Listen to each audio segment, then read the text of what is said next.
A very good afternoon to all of you. First of all, I would like to welcome our Honorable Chief Guest, Honorable Chief Minister of Delhi, Shri Arvind Kejriwal ji, and all the senior dignitaries on the dais, our esteemed guests, and our most amazing awardees. A very, very happy International Women's Day to all of you.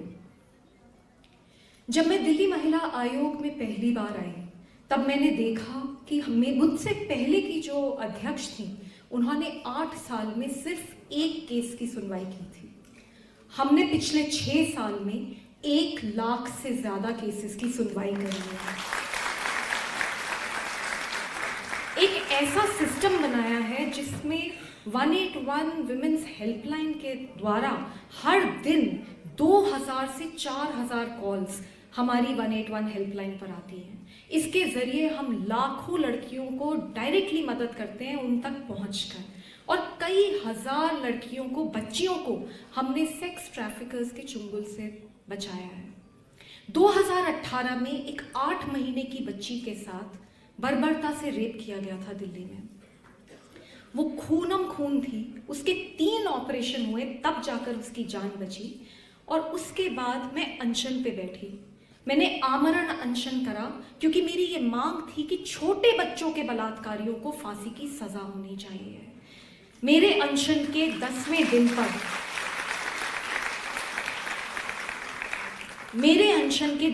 दिन पर देश में ये कानून लाया गया, पर मुझे फिर 1.5 साल के अंदर दोबारा अनशन पे बैठना पड़ा, क्योंकि कानून तो आ गया पर लागू नहीं होता। हमें हमारे सिस्टम को बहुत स्ट्रॉन्ग करने की ज़रूरत है, रिसोर्सेज बढ़ाने की ज़रूरत है, और जवाबदेही तय करने की ज़रूरत है। एक ऐसा मैसेज देने की ज़रूरत है क्रिमिनल्स में कि अगर किसी महिला या बच्ची के साथ कुछ गलत किया तो ये सिस्टम तुम्हें बख्शेगा नहीं।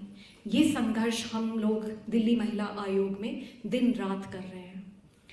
इस पूरे प्रोसेस के द्वारा हमने कई बड़ी बड़ी ताकतों को ललकारा है, जिसके तहत कभी रेप थ्रेट्स मिलते हैं, कभी मुझे डेथ थ्रेट्स मिलते हैं। अभी कुछ दिन पहले मेरे घर के अंदर कुछ लोग घुस आए और उन्होंने पूरे घर तोड़ फोड़ दिया। मुझे डराने की कोशिश की गई, धमकाने की कोशिश की गई कि अगर चुप नहीं होंगी तो तुम्हें बख्शेंगे नहीं। लेकिन मैं उन सब लोगों को बताना चाहती हूँ जो ये मुझे डराने की कोशिश कर रहे हैं कि मैं डरने वालों में से नहीं हूँ। जब तक जिंदा हूँ लड़ती रहूँगी।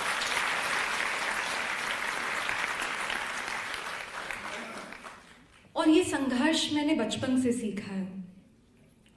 मुझे अभी तक याद है, मेरे फादर मेरे साथ यौन शोषण करते थे। जब वो घर में आते थे तो मुझे बहुत डर लगता था। मुझे अभी तक याद है कितनी रातें मैंने बिस्तर के नीचे बिताई हैं, क्योंकि मैं डर के सहम के कांपती रहती थी और उस समय सोचती रहती थी कि मैं ऐसा क्या करूं जिससे कि ये जितने आदमी हैं जो लड़कियों के साथ गलत करते हैं उनको मैं सबक सिखा पाऊँ। मैं कभी नहीं भूल सकती, मेरे फादर को इतना गुस्सा आता था कि वो आते थे और जब उनका मन करता था बिना किसी कारण के चोटी पकड़ते थे, दीवार पे फेंक देते थे, खून बहता रहता था, बहुत तड़प महसूस करते थे। लेकिन पूरा समय उस तड़प से यही मन में चलता रहता था कि कैसे इस सिस्टम को बदलें, कैसे इन लोगों को सबक सिखाएं।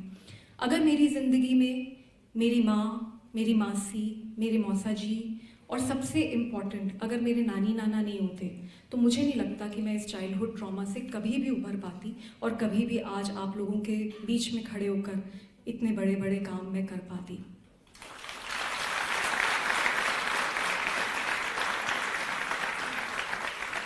मैंने ये महसूस किया है कि जब बहुत अत्याचार होता है तब बहुत बदलाव आता है। उस अत्याचार से आपके अंदर एक ऐसी आग जलती है जिसको अगर आपने सही राह दिखा दी तो आप बहुत बड़े बड़े काम कर सकते हो। आज जितने भी अवॉर्डीज हमारे बीच में हैं, हर एक कहानी इतनी पावरफुल है। हर एक औरत और आदमी के पीछे ऐसा ही कोई संघर्ष छुपा हुआ है।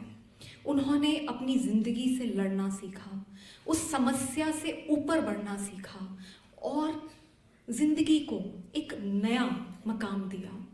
मुझे ये लगता है अभी हमारे बीच में आने वाली हैं सुपर दादी रामबाई, अभी आप उनसे मिलोगे। मैं उनके बारे में, कुट्टी अम्मा आने वाली हैं, दादी भगवंती आने वाली हैं। आप देखोगे कि वो किस तरीके से उन्होंने कभी हार ना मानने की हम सबको सीख दी है। 96 साल की हैं, 106 साल की हैं, लेकिन उन्होंने हारना नहीं सीखा। आज भी वो जिंदगी से हर दिन लड़ रही हैं और हम सबको लड़ना सिखा रही हैं। इसी तरीके से हमारे जो शहीद हैं, उनके परिवार वाले जो आए हैं, उनसे मुझे लगता है हम सबको हमारे देश पे मर मिटने का हौसला मिला है। एक 5 साल की बच्ची की माँ और पिता ने, उस बच्ची जब वो ब्रेन डेड हो गई तो अपने दुख को कंट्रोल कर उस बच्ची के सारे ऑर्गन्स डोनेट करे, जिससे कई परिवारों के घर में दिए जले हैं। तो मैं इन सब लोगों को नमन करती हूँ।